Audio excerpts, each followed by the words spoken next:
बदलापूर पूर्वेतील खरवई गावात राहणाऱ्या आरोपी अक्षय शिंदेचे वय केवळ 24 वर्ष असले तरी आधीच त्याचे 3 वेळा लग्न झाले होते.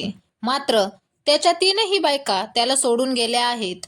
अक्षयचे शिक्षण 10वी पर्यंतच झाले आहे. तो बदलापूरमधील एका शाळेत शिपाई म्हणून काम करत होता. बदलापुरातील नामांकित शाळेत 3.5 वर्षांच्या 2 चिमुरडींवर लैंगिक अत्याचार करणारा आरोपी अक्षय शिंदे याच्याबद्दल धक्कादायक खुलासा समोर आला आहे. अक्षय शिंदे याचे 3 वेळा लग्न झाल्याची माहिती समोर येत आहे.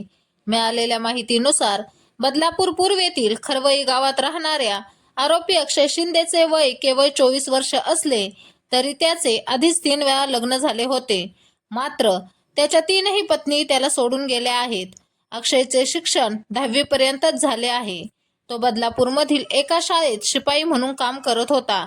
याआधी तो एका इमारतीत सुरक्षा रक्षक म्हणून कार्यरत होता. त्यानंतर एका कंत्राटाद्वारे त्याला आदर्श शाळेत शिपाई म्हणून नोकरी मिळाली.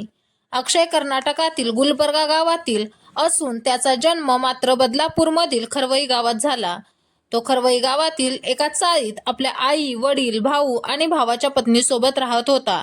मात्र गावकऱ्यांनी त्याच्या घरावर हल्ला करून तोडफोड केली आहे. अक्षयचे नातेवाईक देखील शेजारीच राहत होते.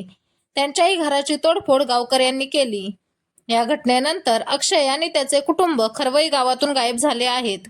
गावातील महिलांशी चर्चा केली असता त्यांनी सांगितले की अक्षयचे 3 वेळा लग्न झाले होते, पण कोणतीही पत्नी त्याच्यासोबत राहत नाही. आरोपी अक्षय शिंदे याने बदलापुरातील नामांकित शाळेत 3.5 वर्षांच्या 2 चिमुकलींवर लैंगिक अत्याचार केला. संबंधित घटना या 13 आणि 14 ऑगस्टला घडल्या.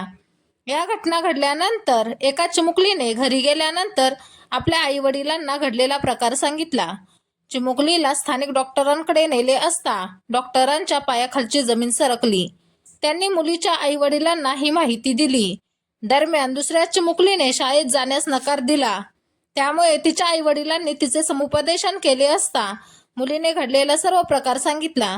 तिची देखील मेडिकल चाचणी केली असता तिच्यासोबत संतापजनक प्रकार घडल्याचं पालकांच्या लक्षात आलं. दोन्ही मुलीच्या पालकांनी पोलीस ठाण्यात धाव घेतली, पण पोलिसांनी जवळपास 12 तास गुन्हा दाखल केला नाही असा आरोप केला जातोय.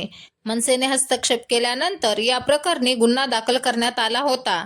या प्रकरणी पोलिसांची कारवाई उदासीन वाटत असल्यामुळे बदलापुरात 20 ऑगस्टला नागरिकांचा मोठा उद्रेक बघायला मिळाला. नागरिकांनी बदलापूर रेल्वे स्टेशनचं कामकाज ठप्प करत दिवसभर रेल्वे वाहतूक बंद पाडली.